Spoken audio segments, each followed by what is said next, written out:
25 июля 2020 года президент Республики Таджикистан Эмомали Рахмон посетил с рабочим визитом Донгаринский район Хатлонской области.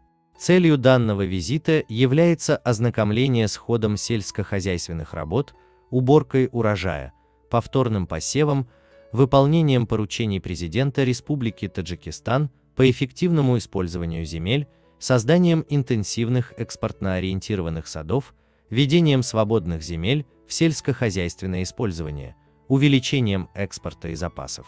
Это питательное вещество. В ходе рабочего визита Эмомали Рахмон ознакомился с деятельностью работников ферм Саманджон, Фатидин и Барна.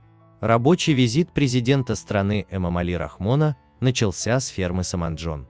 Напомним, что в 2018 и 2019 годах при участии президента Эмомали Рахмона на ферме Саманджон был разбит интенсивный сад площадью 200 гектаров. В то время президент поручил руководству производственного кооператива Саманджон сажать различные культуры, в том числе дыни, помидоры, огурцы, тыкву, лук, картофель и болгарский перец, до посадки садов.